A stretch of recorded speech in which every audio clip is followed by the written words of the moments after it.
Shalom Bapak Ibu. Shalom. Shalom. Kurang kencang sekali lagi. Shalom Bapak Ibu. Beri kemuliaan bagi Tuhan. Haleluya.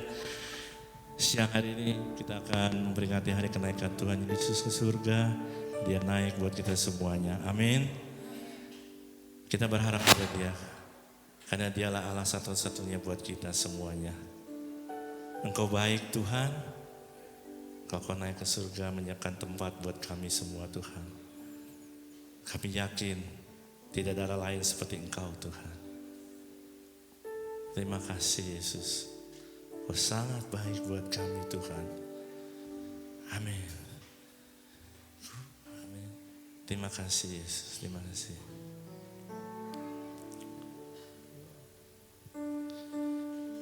Ku ikuti panggilanmu, ku setia.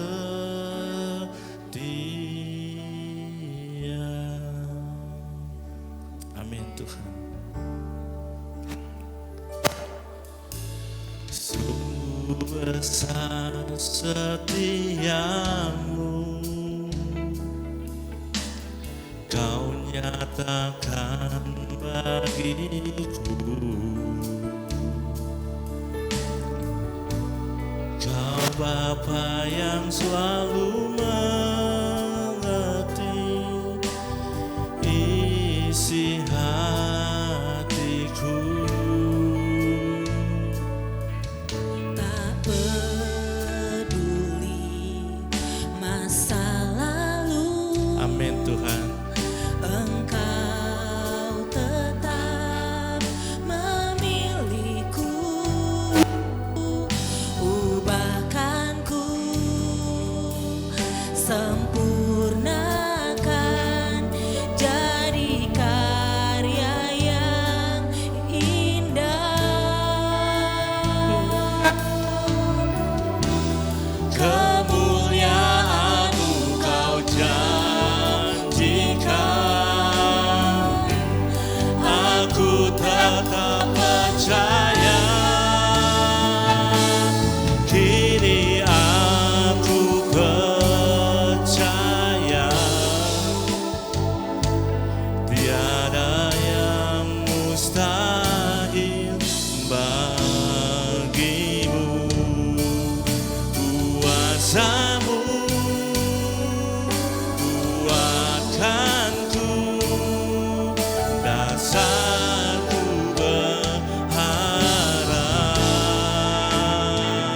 Ku percaya janji-Mu ajaib, Terlukis dalam hidupku Tuhan. terukir dalam kehidupanku.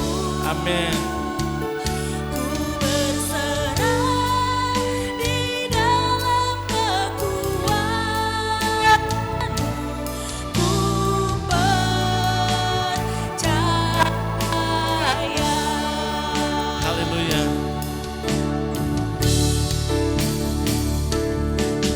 Tak akan ku takut, tak akan ku gentar.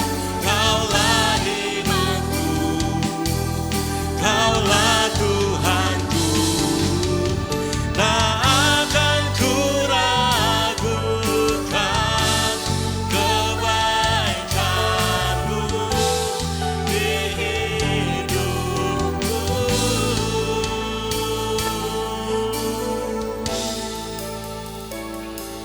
Kini aku percaya, tiada yang mustahil bagimu Tuhan. Tiada yang Amin. mustahil Amin. bagimu. Kuasa-Mu kuatkanku, dasarku berkatakan ku percaya janji-Mu Tuhan. Ku percaya janji-Mu ajaib,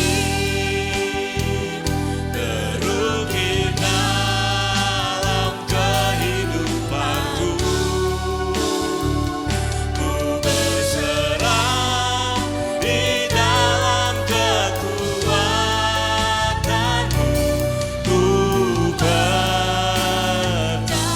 Ku percaya janji-Mu Tuhan. Ku percaya janji-Mu ajaib, terukir dalam kehidupanku.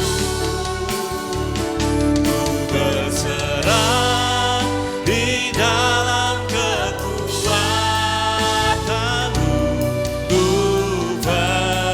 Mari katakan sekali lagi. Saya undang Bapak Ibu ke bangkit berdiri bersama-sama. Ku percaya janji-Mu ajaib, terukir dalam kehidupanku. Ku berserah di dalam kekuatan-Mu. Dan katakan sekali lagi, ku percaya. Ku percaya janji-Mu ajaib. Terima kasih untuk janji-Mu Tuhan, untuk pengorbanan-Mu Tuhan. Oh, terima kasih Bapa. Amin. Amin.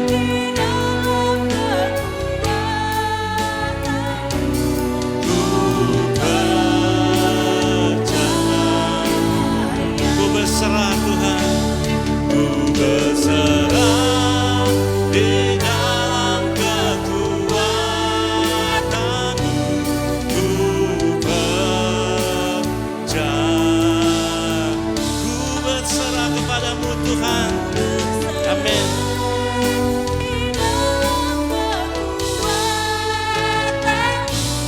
Ku percaya. Beri kemuliaan bagi Tuhan. Haleluya. Haleluya. Terima kasih Yesus, terima kasih. Amin. Kita sembah Dia. Amin Tuhan. Tinggikan nama-Mu. Haleluya. Kami berserah kepada-Mu Tuhan. Terima kasih Yesus. Mari kita sembah Dia. Tinggikan namanya, tinggikan namanya.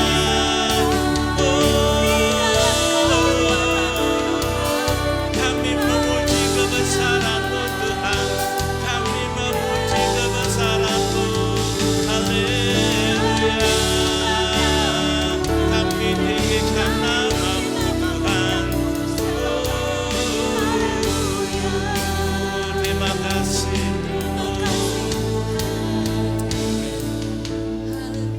Engkau baik buat kami Tuhan. Terima kasih untuk penyertaan-Mu Bapa. Terima kasih Yesus.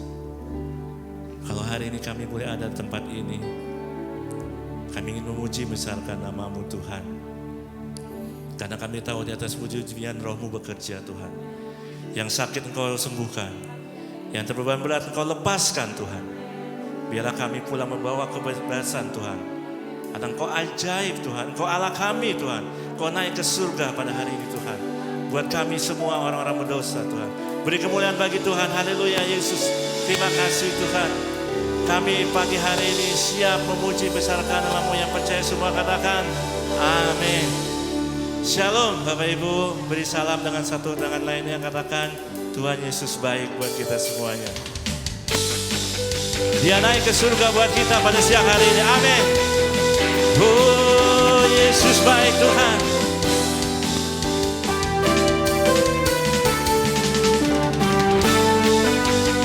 Dia naik buat kami, buat kita semuanya.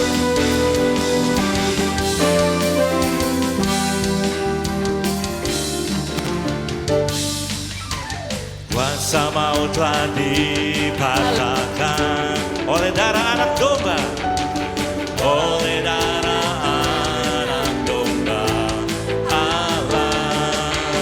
Semua musuh telah dikalahkan oleh kebangkitan kita. Yesus bangkit, Dia bangkit.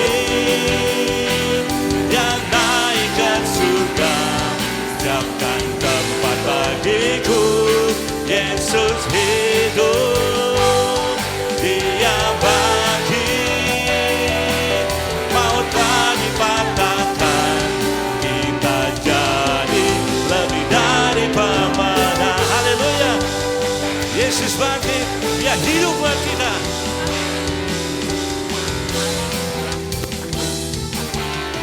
Kuasa maut telah dikalahkan oleh darah anak domba Allah. Oleh darah anak domba Allah, semua musuh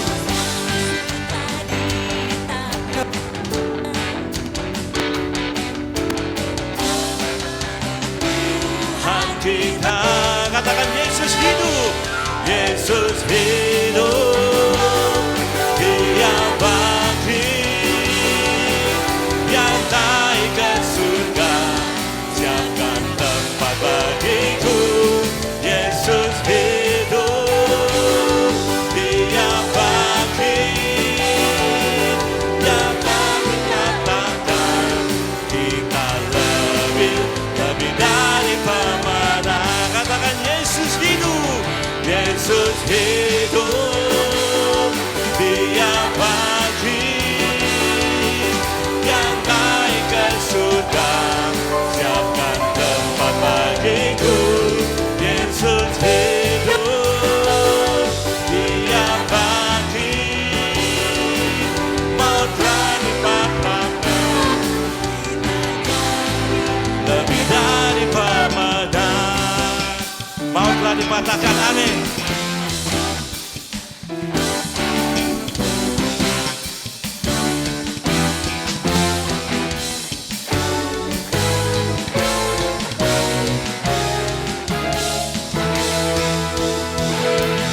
Yesus hidup, Dia bangkit, yang naik ke surga, siapkan tempat bagiku.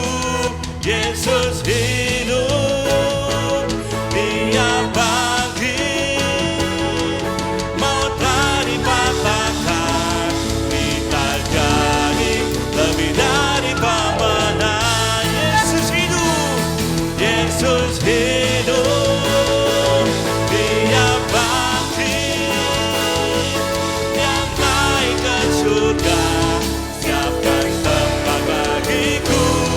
Yesus hidup, Dia bangkit, yang kau dipatahkan, kita lebih dari pemenang. Maut telah dipatahkan, maut telah dipatahkan, kita lebih dari pemenang. Maut dipatahkan, maut telah dipatahkan, kita lebih dari pemenang. Haleluya. Maut telah kita patahkan pada siang hari ini.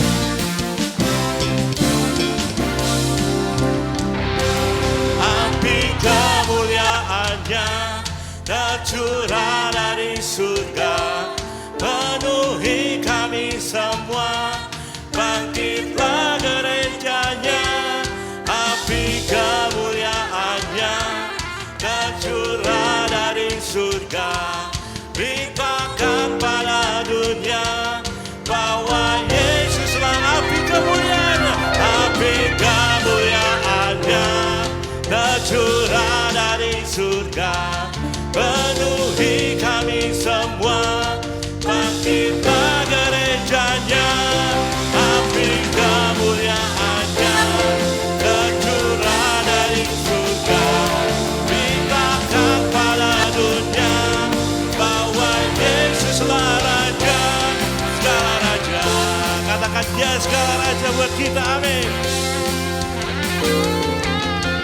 Dengarkanlah suara nafiri, memanggil semua umat-Nya dari seluruh penjuru bumi, datang untuk menyembah. Dengarkanlah,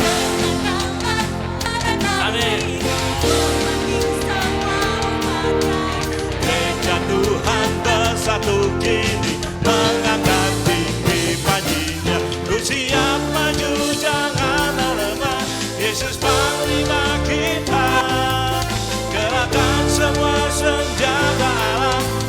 kuasa Roh Kudus. Mari katakan bersama-sama, api kemuliaan. Api kemuliaannya tercurah dari surga, penuhi kami semua. Bangkitlah dengan api kemuliaannya. Haleluya. Bawa jemaat saja katakan api kemuliaannya. Lebih keras katakan.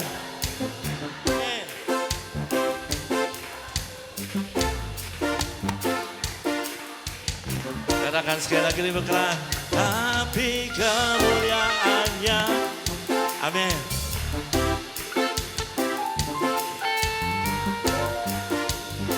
Lebih keras bersama katakan api kemuliaannya. Haleluya. Api kemuliaannya tercurah dari surga, penuhi kami semua. Bangkitlah gerejanya. Api kemuliaannya tercurah dari surga, beritakan pada dunia bahwa Yesuslah Raja, segala raja, segala raja, segala raja. Haleluya, beri kemuliaan bagi Tuhan. Dia Raja mulia buat kita, amin. Amin. Yesus Raja mulia buat kita semuanya. Haleluya. Oh, haleluya. Yeah, yo.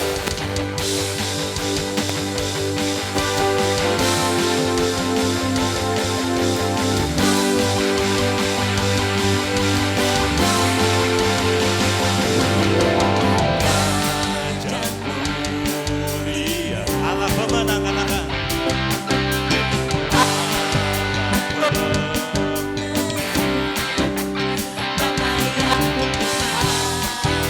Berkuasa selamanya.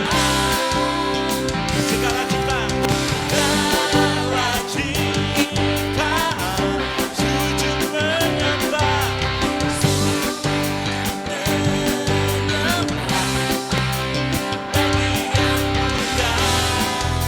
Berkuasa selamanya. Katakan Kaulah Tuhan, Kaulah Raja, surga bumi menyembah. Sorak-sorai kemenangan bagi Raja mulia, kemuliaan bagi Allah. Berkuasa selamanya. Engkaulah Raja, Engkaulah Raja. Haleluya. Segala ciptaan Amin. Sujud menyembah bagi yang mulia, kekal selamanya. Amin. Kaulah Tuhan, Kaulah Raja, surga bumi menyembah. Sorak-sorai kemenangan bagi Raja mulia, kemuliaan bagi Allah yang bertahta selamanya. Katakan Kaulah Raja, Engkaulah Raja.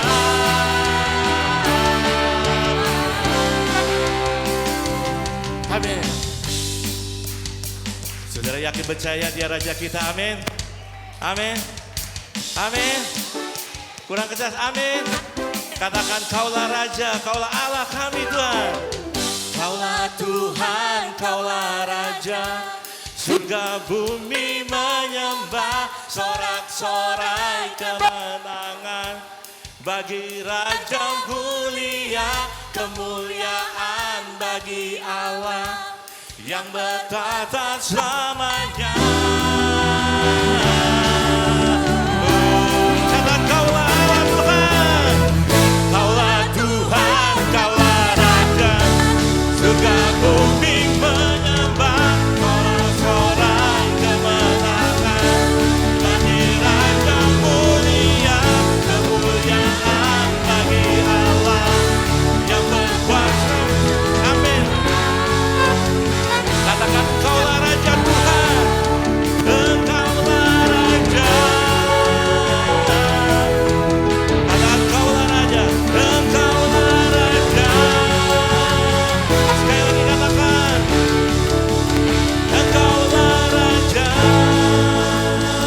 beri kemuliaan bagi Tuhan. Haleluya. Dia Raja, segala Raja buat kita semuanya. Amin. Silakan duduk Bapak Ibu yang kasih Tuhan. Amin. Haleluya. Dia Raja kita. Amin.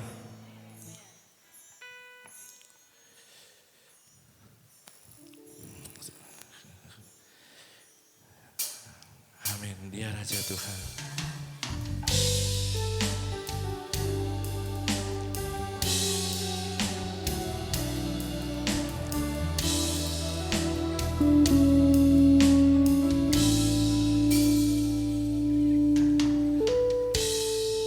Amin Tuhan.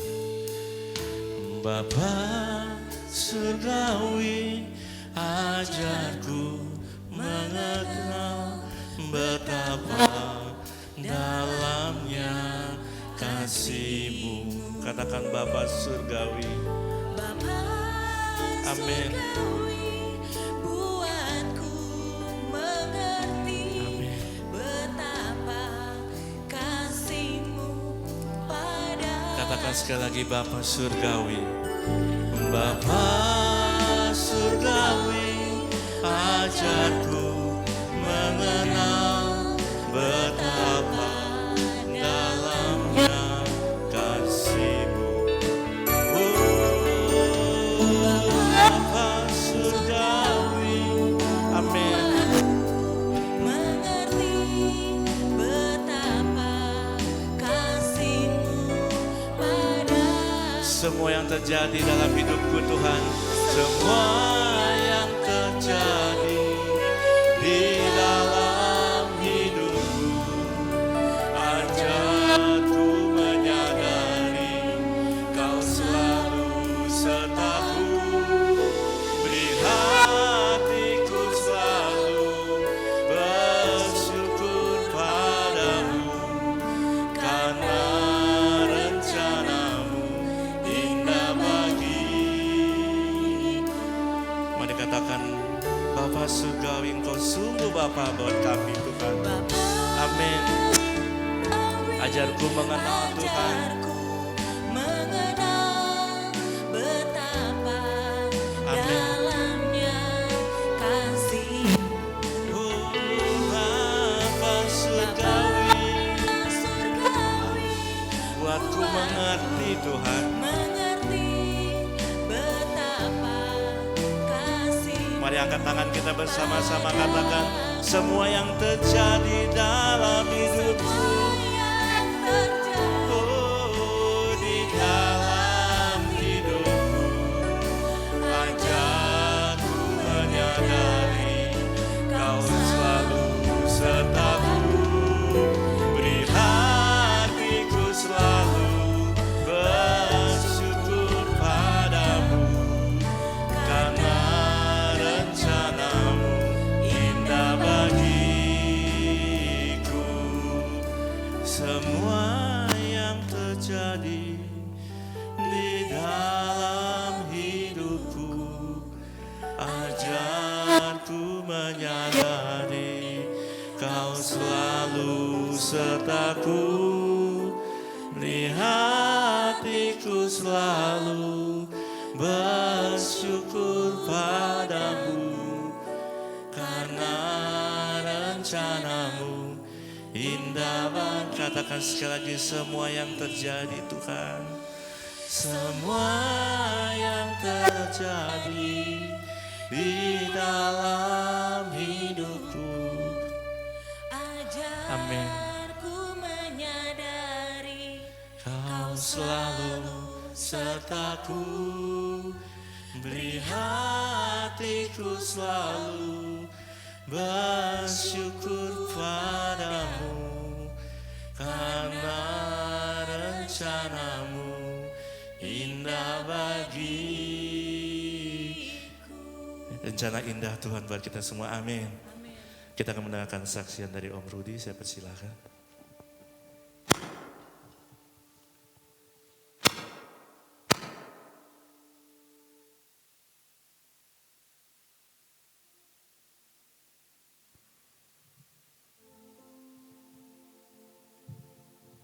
Bapak Ibu, saya mau belajar memuji Tuhan. Kalau ada salah-salah banyak, jangan dimarahin ya. Terus saya mengucapkan selamat hari kenaikan Tuhan Yesus. Dengan Yesus naik ke surga berarti kita punya harapan yang pasti. Nah, saya mau nyanyi lagu itu, Kaulah Harapan.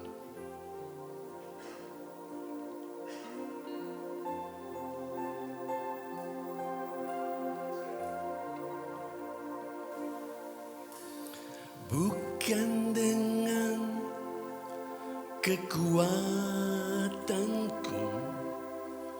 ku dapat jalani hidupku tanpa Yesus yang di sampingku. Ku tak mampu sendiri.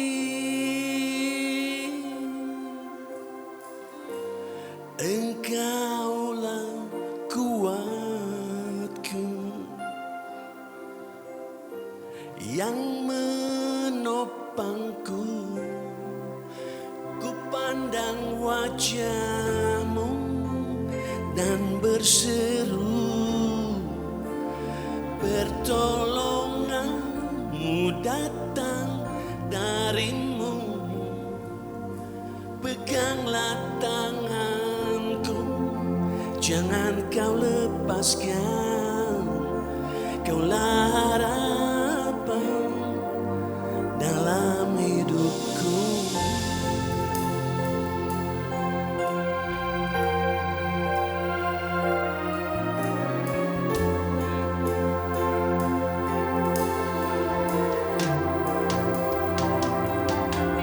Bukan dengan kekuatanku ku dapat jalani hidupku tanpa Tuhan yang di sampingku. Ku tak mampu sendiri. Engkaulah kuatku yang menopangku. Ku pandang wajah-Mu dan berseru, pertolongan-Mu datang dari-Mu. Peganglah tanganku, jangan Kau lepaskan. Kaulah harapan dalam hidupku.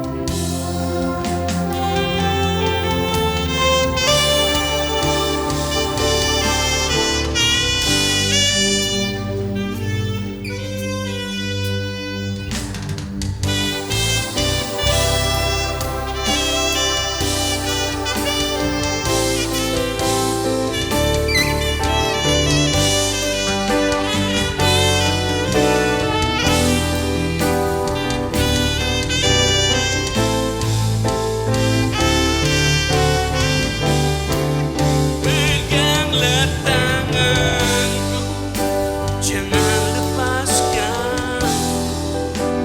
Pertolongan-Mu datang dari-Mu. Peganglah tanganku, jangan Kau lepaskan. Kaulah harapan dalam hidupku. Kaulah harapan dalam hidupku.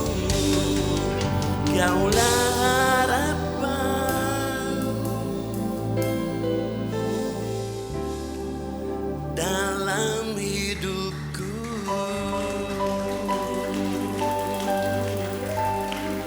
Terima kasih.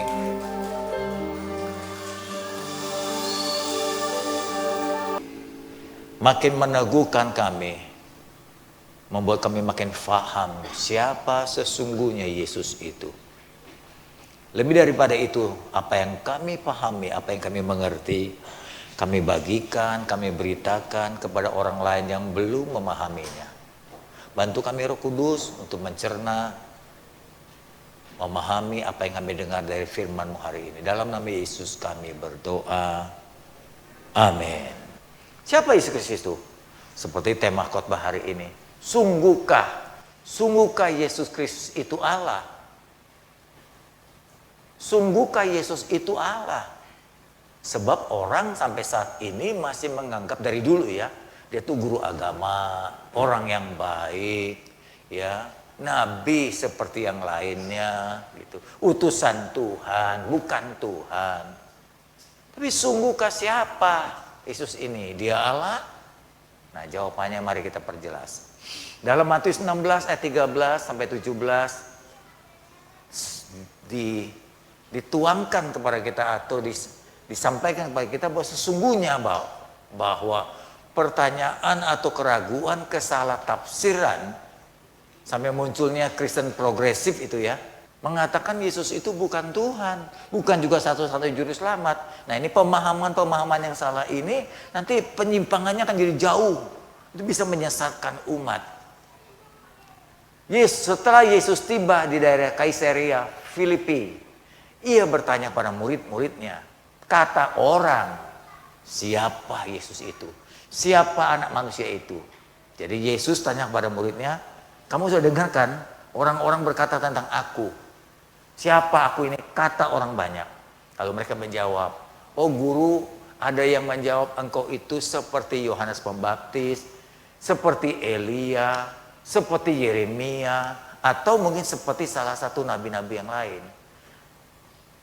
Lalu Yesus bertanya lagi, tetapi sekarang apa kata kamu sendiri yang melihat aku saat ini? Engkau telah melihat aku melakukan mujizat, mengusir setan, menyembuhkan penyakit, membangkitkan orang mati seperti Lazarus dan seterusnya, anak Linain. Menurut kamu aku ini siapa? Hampir 3,5 tahun engkau ikut aku, 24 jam, 7 hari dalam seminggu. Kamu tahu siapa aku ini? Lalu Simon menjawab, engkau adalah Mesias. Mesias itu artinya juru selamat, penebus dosa, anak Allah yang hidup. Kata Yesus kepadanya, berbahagialah engkau Simon bin Yunus, sebab bukan manusia saja yang menyatakan itu kepadamu, tapi engkau mendapatkan inspirasi, mendapatkan iman dari Allah, dari Bapakku yang di surga. Artinya pernyataan itu diberikan oleh Allah sendiri kepada Simon. Pernyataan yang benar, engkau itu Mesias, penebus dosa, juru selamat, Tuhan tunggal satu-satunya. Banyak orang dari sejak dulu, zaman Israel, zaman Yesus ada, dari mulai zaman Nabi sampai Yesus hadir di tanah Kanaan, tidak mengenal Yesus, salah mengenal Yesus, salah. Yesus disamakan tadi seperti Yohanes Pembaptis, Elia, Yeremia, atau semuanya dipikir dia sejajar, yaitu sama-sama pendiri agama. Nah, ini yang salah, ini yang salah, ini yang salah. Belum pernah ada Allah menjadi manusia, menebus dosa, dan tidak pernah ada lagi, cuma satu, Yesus saja. Yesus saja. Nah, saya mulai dari awal. Bagaimana sih manusia itu bisa kenal Allah? Allahnya nggak kelihatan, Allahnya nggak terlihat, Allah nggak pernah ngobrol dengan manusia sebelum Yesus datang. Bagaimana manusia bisa mengenal Allah? Dan manusia mengatakan Allah Akbar, Allah Maha Kuasa, Allah Maha Bijak, Allah Maha Pengampun. Dari mana? Pertama, melalui alam semesta. Manusia itu walaupun belum ada agama, Yesusnya belum datang, tahu bukan kenal. Kenal sama tahu kan beda ibu bapak ya. Tahu bahwa Allah itu ada. Ketika manusia melihat matahari, lalu manusia melihat bintang, manusia melihat bulan, manusia melihat lautan, manusia melihat gunung-gunung yang besar, apalagi melihat tata surya alam semesta ini. Muncullah di pikirannya, betapa hebatnya ini pencipta. Matahari nggak pernah benturan sama bumi, bumi nggak benturan sama bulannya, Bumi nggak benturan sama planet-planet lain. Kalau sehari 2 hari nggak aneh. Ini ribuan tahun. Nggak pernah karatan planet-planet ini juga nggak pernah tabrakan atau salah setel atau salah setting. Ini tata surya nggak pernah salah. Besar, hebat, ribuan tahun. Maka muncullah manusia wah betapa hebatnya ini. Matahari aja nggak bisa didatangi orang. Orang paling banter baru bisa ke bulan. Ke matahari meleleh ibu bapak. Karena paras luar biasa. Benda apa yang harus dibuat supaya bisa nembus matahari? Nggak ada. Begitu saja orang nggak bisa. Lalu muncullah manusia berkata, wah ini Tuhan Maha Kuasa. Lihat laut, bintang, bulan, dahsyat banget Tuhan. Nah Tuhan, muncullah kata-kata ngomong Tuhan. Nah itu yang pertama. Jadi manusia cuma tahu Tuhan ada. Cuma tahu Tuhan ada. Dari yang mana lagi? Yang kedua dari nurani. Nurani disebutkan dalam kitab Roma, sebab dengan itu mereka menunjukkan bahwa isi hukum Taurat tertulis di dalam nurani mereka, suara hati mereka. Begini maksudnya. Manusia sekalipun tidak punya agama, punya nurani. Zaman Adam dan Hawa itu belum ada agama. Tapi dia tahu mana yang salah, mana yang benar. Jadi itu sebabnya Tuhan menghukum ketika Adam Hawa buat salah. Allah berkata, Adam, ini buah boleh kamu makan, yang ini jangan. Kalau kamu makan, hari itu juga kau mati. Kenapa Tuhan ngomong begitu? Karena Adam Hawa itu pertama diciptakan sudah dewasa, punya tanggung jawab. Kedua, dia punya hati nurani. Tahu yang benar, tahu yang salah. Resikonya adalah taat diberkati, melanggar mati. Itu. Dan ternyata ada memilih melanggar. Nah, hal yang kedua yang sama yang sudah saya bahas kemarin berkaitan dengan Kristen progresif, suka dipertanyakan, gimana itu nasibnya orang-orang yang berada di luar pulau-pulau yang besar, tinggal di pulau yang kecil, terpencil, nggak pernah didatangin penginjil, nggak pernah didatangin pendeta. Mereka baik-baik, lebih baik dari jemaat Tuhan. Suka menyumbang, suka menolong, tapi mati tanpa mengenal Yesus. Masuk neraka tuh surga. Gimana saudara? Gimana nanti di sana? Nah ini tandanya nggak datang doa kemarin. Kalau datang pasti tahu karena saya udah jelaskan itu. Mau ke surga tapi nggak kenal Tuhannya. Membuat kita kenal Tuhan adalah berdoa. Berdoa itu membuat kita peka dengan Tuhan. Ibu bapak kekasih, jawabannya adalah ini. Nanti dia diadili oleh suara hati sendiri. Sama seperti zaman Adam. Yesusnya belum datang, agama belum ada, Injil belum diberitakan. Tapi kalau salah, ini nuraninya. Jadi nurani ini nggak bisa dibohongi. Kemanapun kita pergi, dia pasti bersaksi. Dia akan beritahu begini, nurani ini. Tugasnya. Satu, memberitahukan mana salah, mana benar. Ya. Kedua, nurani ini menuntun orang mengenal adanya Tuhan. Jadi nurani ini mengantar. Tuh lihat tuh ya.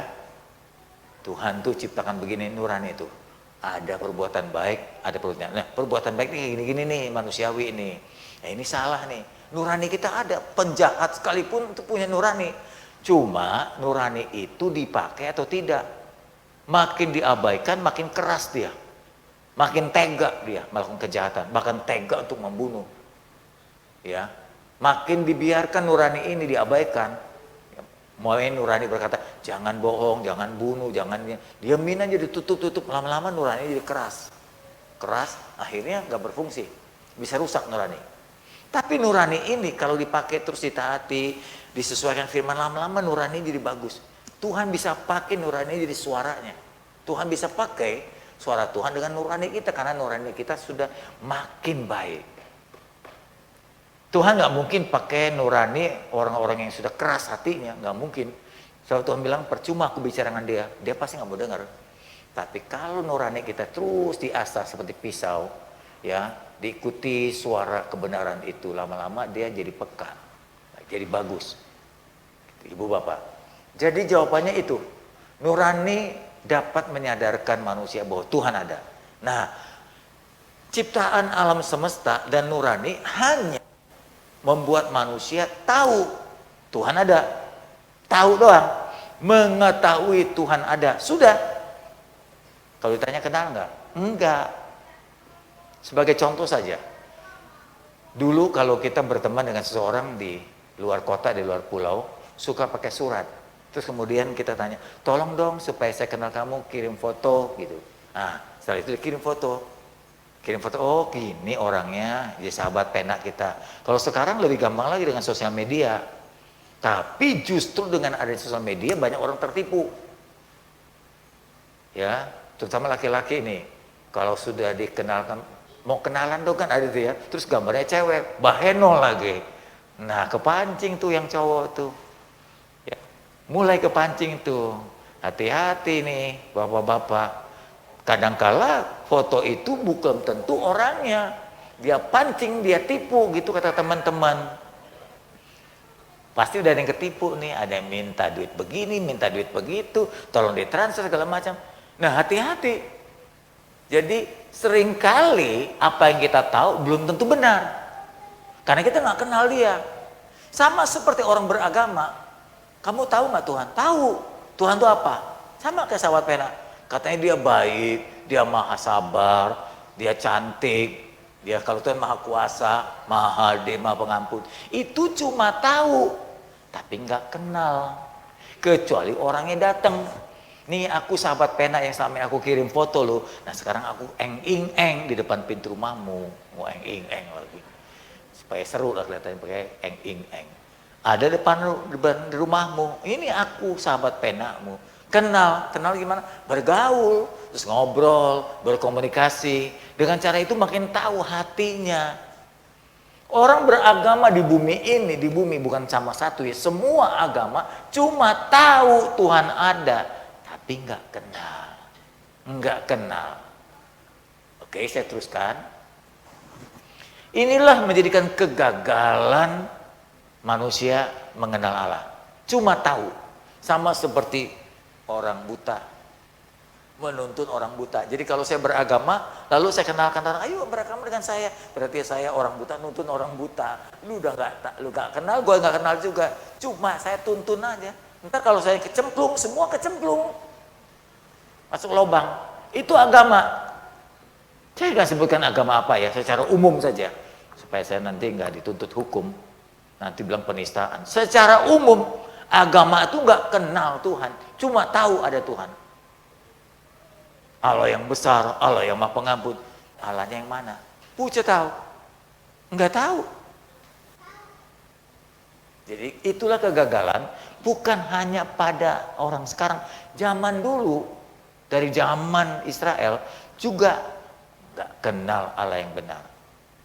Tahu ada hukum Taurat, tidak boleh bunuh, tidak boleh curi, tapi nggak kenal Allahnya. Penyebabnya apa? Dosa, itu pertama. Ini sumber pertama. Penyebab dosa membuat manusia itu diusir keluar dari Taman Eden, dipisahkan dari Allah. Sudah Allahnya nggak kelihatan tadinya, lalu dipisahkan, makin nggak tahu ini manusia. Firman katakan dalam Kejadian 3, lalu Tuhan Allah mengusir Adam dari Taman Eden itu, supaya dia pergi mengusahakan tanah sendiri. Lalu ayat 24, ia menghalau, menyuruh pergi manusia itu ke sebelah timur Taman Eden.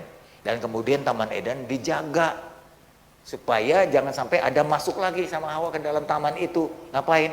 Makan buah yang lain. Ini udah makan buah yang dilarang, pengetahuan tentang apa? Benar dan salah ya, pengetahuan baik dan jahat. Lalu lagi makan buah lagi, ketika dia udah masuk, udah keluar, masuk lagi makan buah kehidupan. Gitu ya, betul ya. Ketika makan buah pengetahuan baik, jatuh dalam dosa, mati. Hukumnya mati. Bayangin, dia udah berdosa, lalu kemudian nggak dijaga temannya, dia masuk lagi, dia makan buah kehidupan. Artinya, kalau sampai manusia berbuat dosa lalu nggak mati-mati, kekal, itu bahaya banget. Makanya ditutup Taman Eden, nggak boleh lagi masuk buat orang berdosa. Bayangin sebagai ilustrasi, kalau Hitler yang sudah pernah membunuh orang Yahudi 6 juta orang lebih, tetap hidup nggak mati-mati, bayangin kayak apa? Mussolini, banyak pemimpin-pemimpin dunia ini yang kejam udah mati. Kalau nggak mati, Waduh, bumi ini akan hancur karena kekejaman, kekerasan mereka. Adam juga begitu. Jadi ditutupnya Taman Eden supaya jangan sampai mereka sudah berdosa makan pohon kehidupan. Kalau kita banding tadi kejadian 3, jadi manusia itu nggak kenal karena keluar, dipisahkan dari Allah. Yesaya ternyata menulis juga. Yesaya pasal 59, sesungguhnya tangan Tuhan tidak kurang panjang untuk menyelamatkan, dan pendengarannya tidak kurang tajam mendengar, tapi yang merupakan pemisah. Pemisah antara kamu dan Allahku adalah kejahatanmu. Sama, tulisannya beda, artinya sama. Dipisahkan karena kesalahan, dipisahkan karena dosa. Padahal penulis Kejadian ini Musa, penulis Yesaya adalah Nabi Yesaya. Jaraknya Musa sama Yesaya ribuan tahun. Kok bisa sama? Malah saya ingin berkatakan, penulis Kejadian sampai penulis Wahyu nggak ada yang benturan, semua nyambung kayak begini. Jawabannya satu, kenapa bisa nyambung, bisa sama Alkitab itu nggak benturan? Siapa yang jawab? Kasih uang parkir 5.000. Kenapa bisa sama, nggak benturan? Tadi dalam Kejadian manusia dipisahkan. Ya saya juga bilang dipisahkan karena dosa. Kok bisa sama? Padahal penulisnya beda, jaraknya beda. Jawabannya satu, yaitu sumbernya sama, Roh Kudus. Sumbernya Allah. Jadi Alkitab ini Allah jadi sumber menyuruh nulis kepada manusia yang berbeda-beda zaman dan kebudayaan. Bayangkan tuh hebatnya Allah itu. Walaupun budaya beda, orang berbeda, waktu berbeda, Tuhannya sama dan tulisannya nggak berubah. Itu up to date-nya Alkitab kita. Tidak benturan. Kedua, selain penyebab dosa, itu penyebab konsep. Seringkali orang ingin mengenal Allah, tapi sudah punya konsep sendiri. Allah ini gini nih, Allah gini nih gitu. Padahal Allahnya belum kenalkan diri, dia udah ngomong Allahnya gini, Allah gini. Bisa salah. Israel ketika didatangi Yesus, Allah jadi manusia, udah punya konsep. Makanya dia gak terima Yesus. Kenapa dikasih lambang tentara? Karena mereka berpikir yang namanya Allah, yang namanya Mesias itu pahlawan. Konsep berpikirnya Israel bahwa Mesias itu pahlawan karena latar belakang.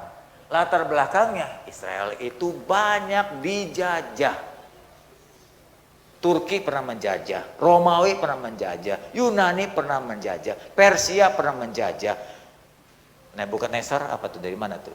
Babilonia pernah menjajah. Sekarang sama Palestina nggak habis-habis. Amalek, Filistin, banyak Filistin sama Palestina beda ibu bapak. Indonesia, negara Indonesia dijajah berapa bangsa? Gak bisa jawab, dikasih sepeda sama Jokowi. Enggak saya, bukan. Apa bangsa apa? Belanda, udah paling terkenal. Jepang, apalagi?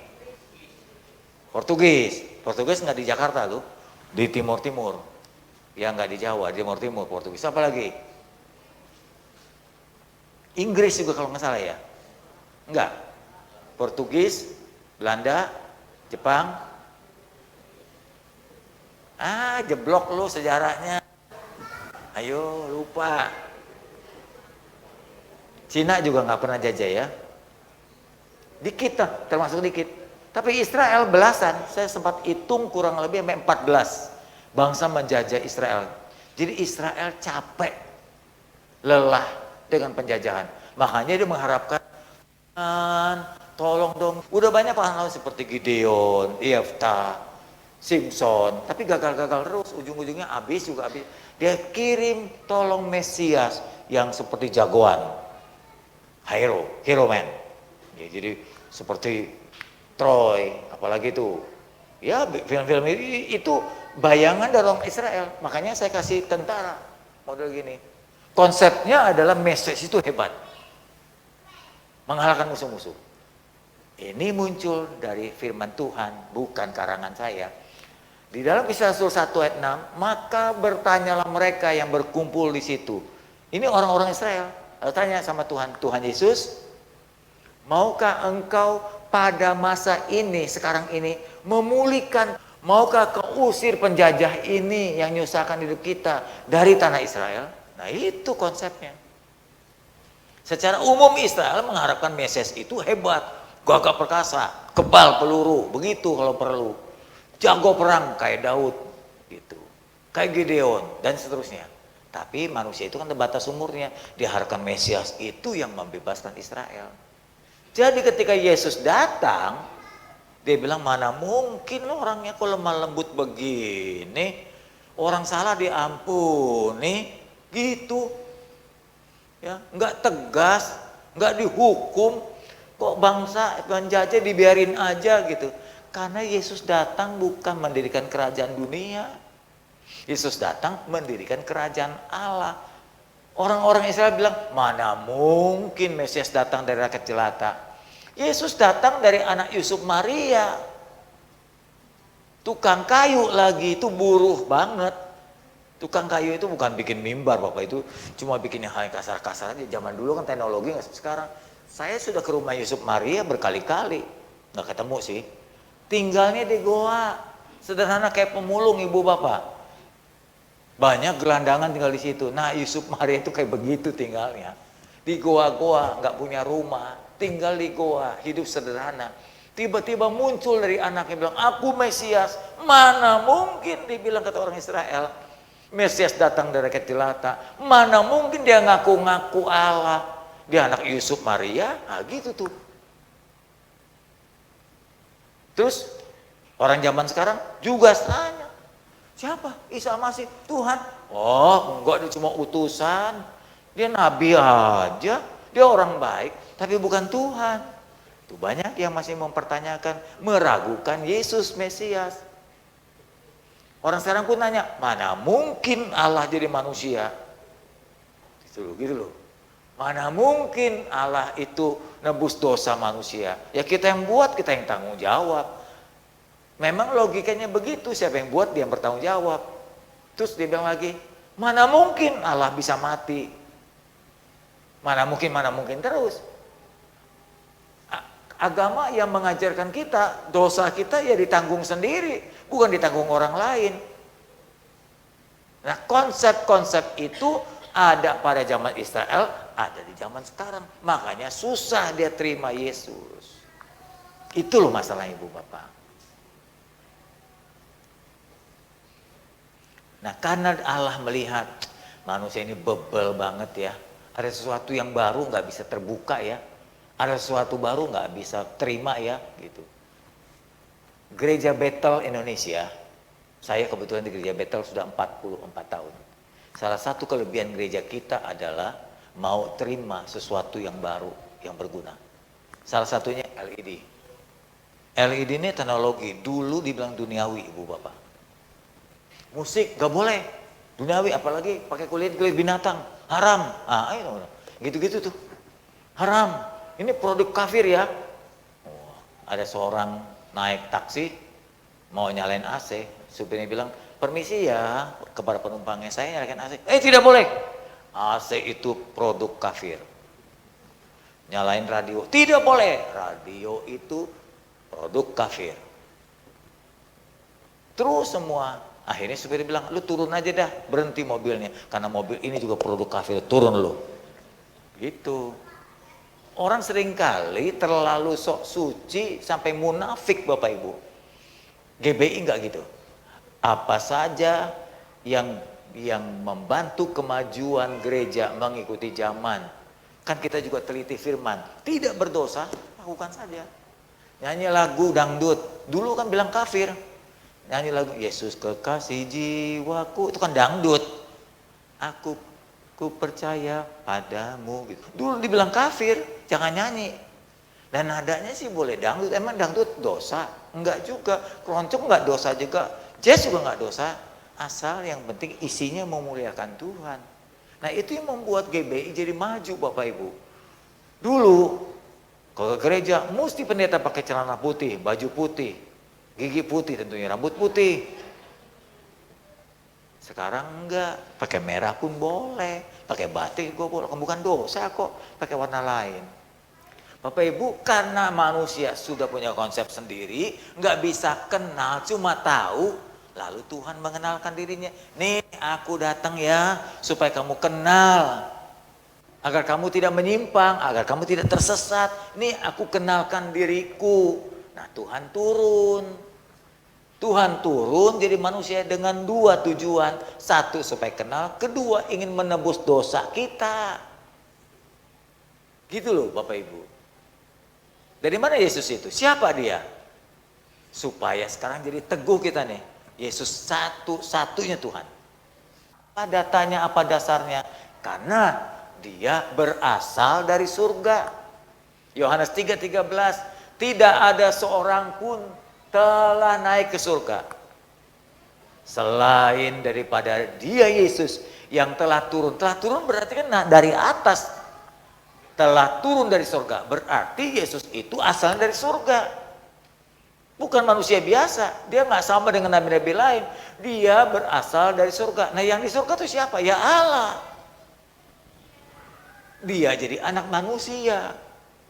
Jadi dengan ayat ini kita diteguhkan bahwa Yesus asalnya bukan dari bumi.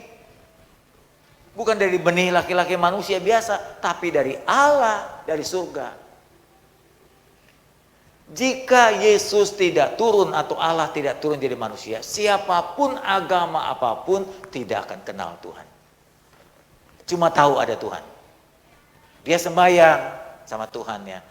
Kok sembahyang? Iya, saya tahu ada Tuhan. Tapi Tuhan yang mana? Enggak kenal. Nah, Tuhan mengenalkan dirinya. Jadi siapapun yang beragama apapun kalau tidak kenal Tuhan, enggak kenal Tuhan yang benar. Siapapun, agama apapun, cuma tahu aja ada Tuhan, tapi tidak kenal Tuhan. Kedua, apa yang Yesus lakukan? Dia mati. Oh, banyak Pak orang bisa mati, betul. Banyak orang bisa mati. Banyak pahlawan kemerdekaan yang telah mati buat bangsa ini. Dan banyak juga nabi-nabi mati. Tapi kebanyakan atau semua orang mati karena upah dosa. Karena dosa manusia harus mati. Ibrani bilang begitu pasal 9:27. Tapi Yesus mati bukan karena dosanya. Karena dosa kita. Saya ulang lagi. Semua manusia termasuk nabi-nabi dan rasul-rasul mati karena dosanya. Dosanya upahnya mati. Tapi Yesus mati karena dosa kita. Beda, sama-sama mati tapi penyebabnya beda. Yesus bisa mati, yang lain juga bisa mati, tapi yang lain gak bisa bangkit.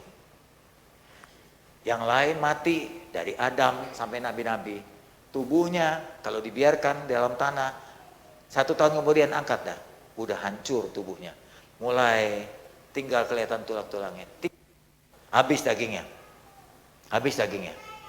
Tinggal tulangnya, 10 tahun tulang pun habis. Mungkin sisa rambutnya. Rambut bisa lebih tahan loh dari tulang.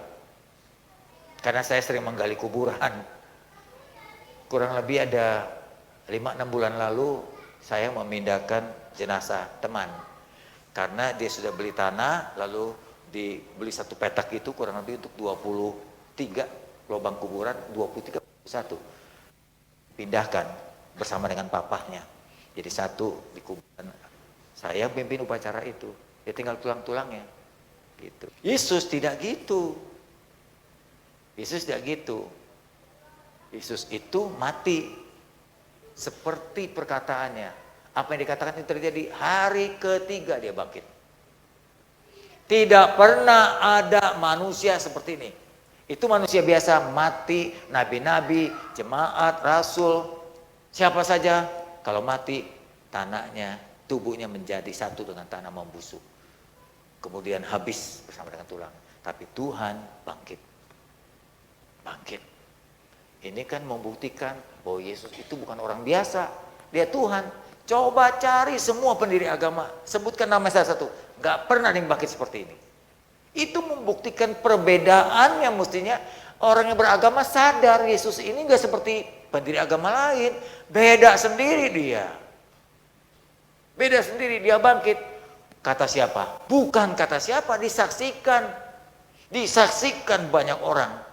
Pertama ditemui oleh Maria Magdalena, Maria Ibu Yesus, Maria yang lain.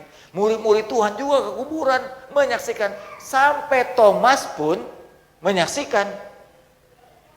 Ya, lalu malaikat itu berkata kepada perempuan-perempuan yang menengok ke kuburan, jangan kamu takut sebab aku tahu kamu mencari Yesus yang disalibkan mati itu. Ia tidak di sini. Sebab ia telah bangkit sama seperti apa yang dikatakannya. Nah, apa yang diomong itu yang terjadi. Lihatlah tempat dia berbaring. Kosong tempat berbaringnya. Saya ingin tegaskan. Waktu Thomas juga berkata, aku juga gak percaya. Sebelum aku tunjukkan jariku ke telapak tangannya. Saya betul-betul kagum dengan cara pemikiran Tuhan. Coba bayangin ya. Waktu Yesus bangkit, semua bekas bilurnya yang dicambuk itu kan hancur tubuhnya, robek. Itu ketika dia bangkit udah hilang semua. Hilang semua. Tapi Anda bayangkan, lubang di tangannya tidak dihilangkan.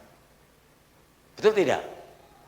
Itu membuktikan ketika Thomas menunjukkan telunjuk masuk ke lubang itu masih ada bekas luka. Berarti Tuhan menyisakan luka di lubangnya. Pertanyaannya, kenapa yang lain dia sembuhkan, lubang di tangannya tidak? Saya juga baru mikir tadi. Tapi saya lempar pertanyaan kepada saudara. Kenapa disisakan telapak tangannya berlubang, sementara luka yang lain itu disembuhkan? Karena dia tahu bahwa Thomas tidak akan percaya. Dia sisakan luka ini supaya ada bukti. Nih, aku pernah dipakukan. Aku sudah tahu kamu pasti berkata begitu. Aku tidak akan pernah percaya Yesus bangkit sebelum telunjukku masuk ke dalam telapak tanganmu. Aku sediakan itu. Sebelum aku mati bahkan sekalipun. Aku tahu kamu tidak percaya. Aku tahu kamu tidak percaya. Aku tahu kamu tidak berdoa. Nah iya kan? Nggak datang makanya. Tuhan Maha tahu. Semua sarana disiapkan. Termasuk Thomas. Aku tahu ini satu muridku ini. Salah nggak Thomas begitu? Kalau menurut saya sih enggak. Logis saja. Kalau saya sih logis.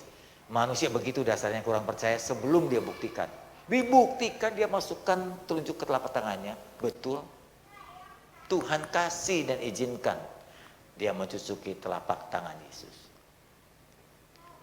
Yang keempat, siapa Yesus itu? Dia bukan hanya sanggup mati bangkit, tapi juga dia naik ke surga. Pendiri mana, agama mana yang Tuhannya begini, yang nabinya begini? Nggak ada Bapak Ibu.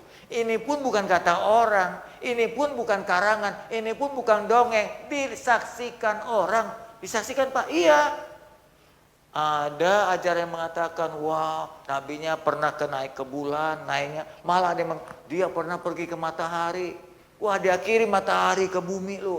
Cerita itu. Saksinya siapa? Tapi Yesus naik ke surga, disaksikan.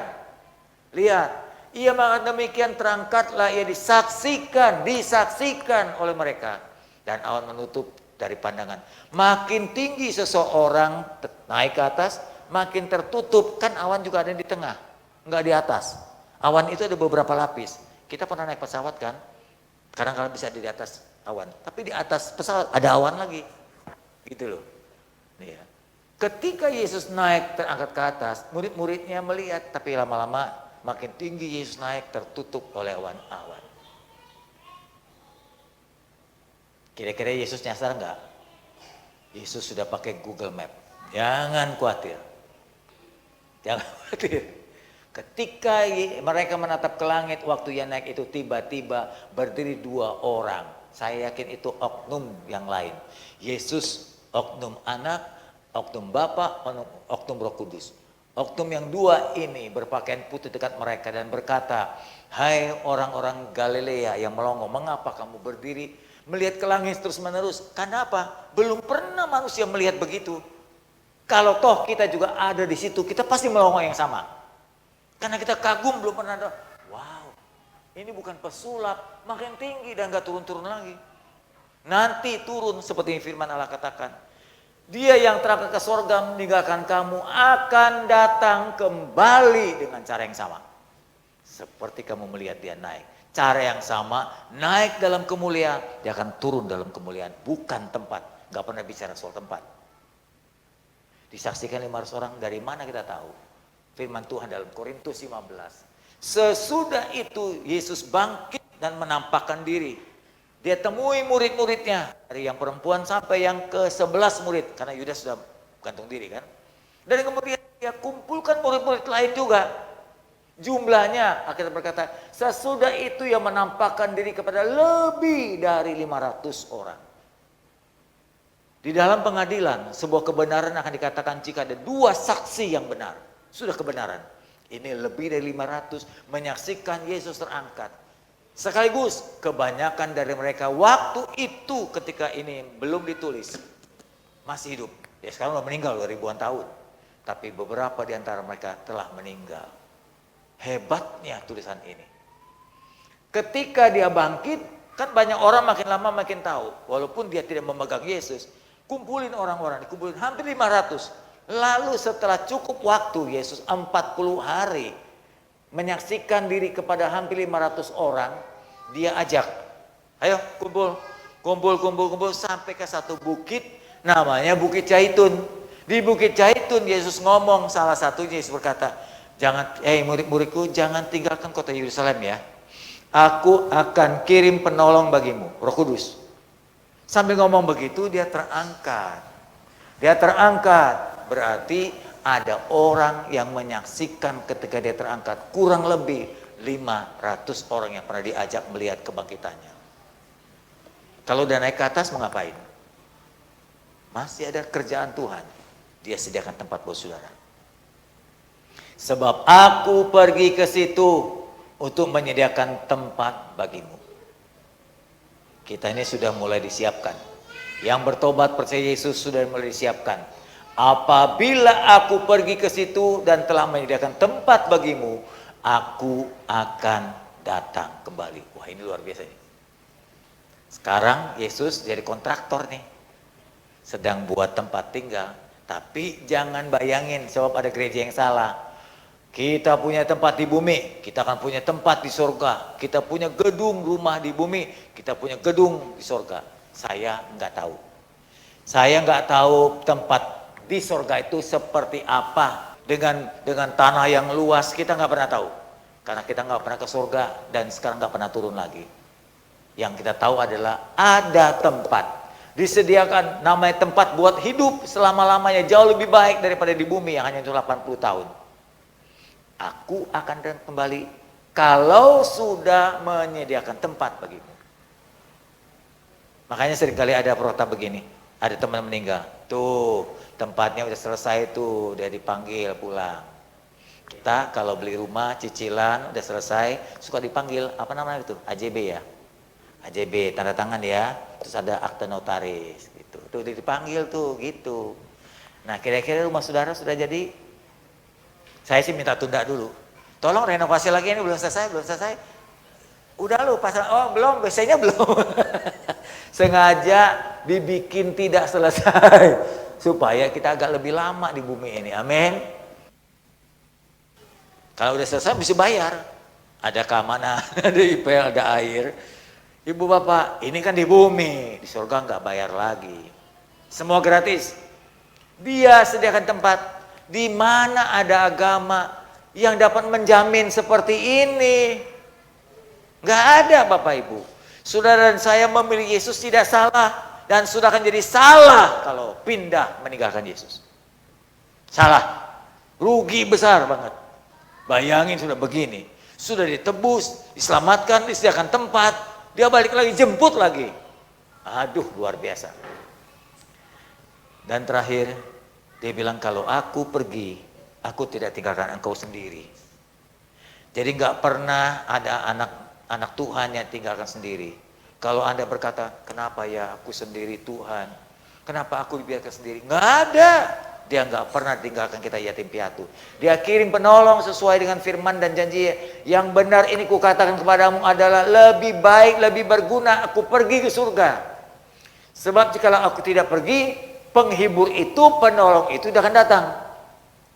Tetapi jikalau aku pergi, aku pulang ke surga, aku akan utus dia untukmu.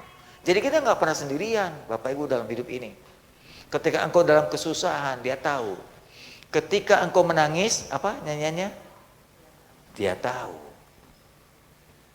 Perhatikan bunga bakung di ladang, gitu. Perhatikan burung-burung di udara. Tuhan pelihara. Tuhan pelihara. Oke. Kalau ia datang, Roh Kudus itu pertama menginsafkan dosa supaya kita tetap bersih. Ada seorang berkata gini, saya nggak tahu loh kapan pulang ini. Terus kemudian dia berkata gini, dulu saya tuh dugemnya luar biasa loh. Saya minum, saya mabok, saya merokok. Sejak saya tahu kedatangan Tuhan saya kapok loh. Saya tidak mau ketika Tuhan panggil saya dalam keadaan kotor. Saya nggak mau ketika Tuhan panggil saya nggak bersih. Berhenti dia. Kenapa? Roh Kudus menginsafkan kita. Kita tidak ingin ketika dia datang atau dia memanggil kita ke dalam keadaan kotor dan tidak bersih. Roh Kudus akan menginsafkan tiap dosa yang kita buat supaya kita tetap dalam kebenaran. Ketika Tuhan panggil kita, kita sudah dalam keadaan bersih. Setelah semua selesai, dia pasti akan kembali. Tiap-tiap keadaan dunia ini makin lama menjorok ke ujung bahwa dunia akan berakhir. Perang Ukraina belum selesai dengan Rusia. Perang Hamas dengan Israel. Nanti ini Israel balas lagi, ini balas lagi, dibalas lagi. Sangat mungkin terjadi kekacauan dunia. Kedua, tanda-tanda kesesatan makin merajalela. Tanda-tanda kedatangan Tuhan makin digenapi. Bahwa dia akan datang kembali. Kalau datang kembali, gunanya itu apa? Apabila aku pergi ke situ, aku sediakan tempat bagimu. Aku akan datang kembali dan membawa tujuannya. Membawa kamu ke tempatku. Supaya di tempat di mana aku ada nanti, di situ pun kamu berada. Dulu awalnya sebelum ada dosa, Allah datang menghampiri Adam Hawa, ngobrol tiap hari. Itu rencana pertama. Dosa membuat Allah terpisah. Lalu Yesus menebus, kembali ke awal lagi. Allah ingin kumpul bersama dengan kita.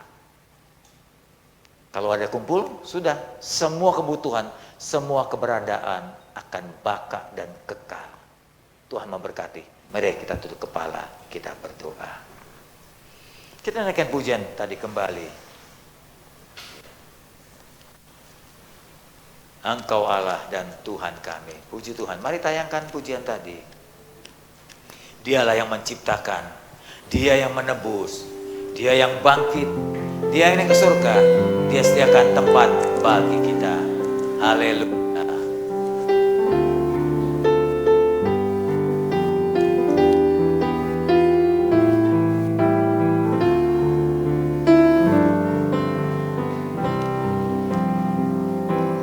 Yesus Tuhan dan Allah kami, Engkau layak menerima pujian, hormat dan kuasa, sebab Kau telah ciptakan segalanya.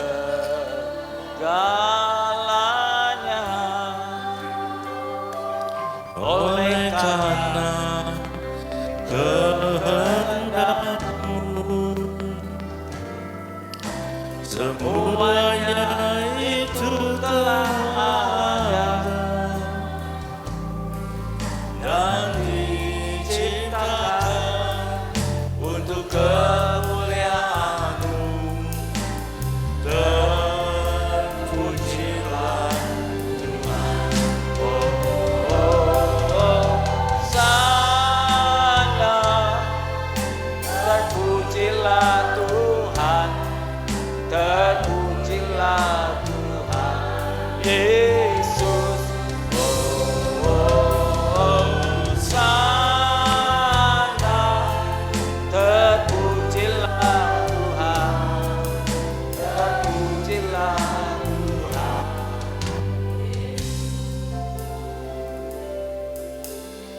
Kami beruntung bukan hanya tahu, tapi mengenal Tuhan kami. Engkaulah yang kami, Engkau yang memberikan iman kepada kami untuk percaya bahwa Yesus Tuhan, pencipta semesta.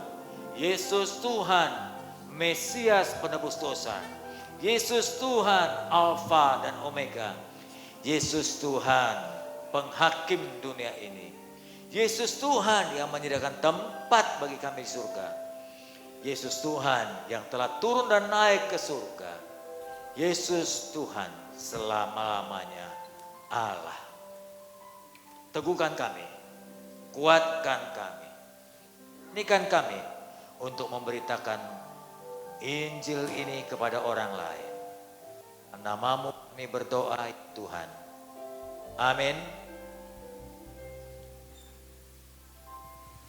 Terima kasih Pak Gembala atas firman Tuhannya. Biar kita semua boleh diberkati. Amin. Kita akan siapkan persembahan kita pada siang hari ini. Saya undang membawakan kantong persembahan.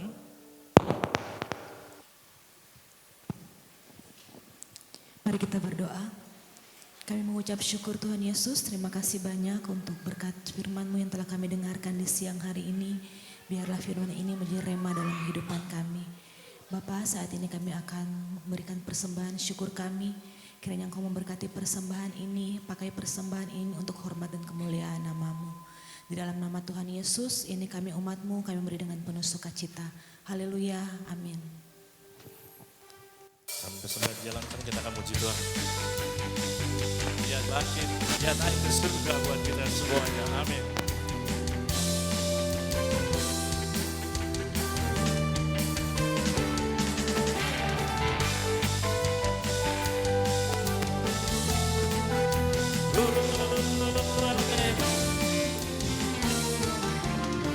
Kuasa maut telah dipatahkan oleh darah anak domba Allah. Semua musuh telah ditaklukkan oleh kebangkitan kita. Yesus hidup, Dia bangkit, Dia naik ke surga, siapkan tempat bagiku. Yesus hidup, Dia bangkit, maut telah dipatahkan, kita lebih dari pemenang. Haleluya, Yesus bangkit, Dia hidup buat kita semuanya.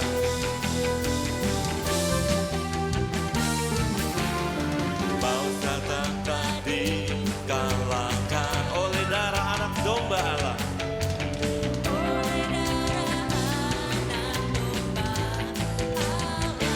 Semua musuh ditaklukkan.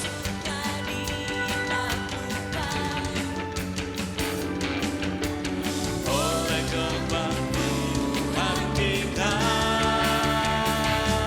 Yesus hidup, Dia bangkit, Dia naik ke surga, siapkan tempat bagiku. Yesus hidup, Dia bangkit, maut telah dikalahkan, kita lebih dari pemenang. Kita lebih jadi pemenang. Kita jadi lebih dari pemenang. Terima kasih untuk persembahan Bapak Ibu Saudara. Tuhan Yesus berkati. Bapak terima kasih, Bapak yang baik. Tuhan yang telah menjadi Bapak buat kami. Tuhan jadi juru selamat. Tuhan yang selalu menyediakan segala-galanya. Tidak pernah ada Tuhan yang seperti ini.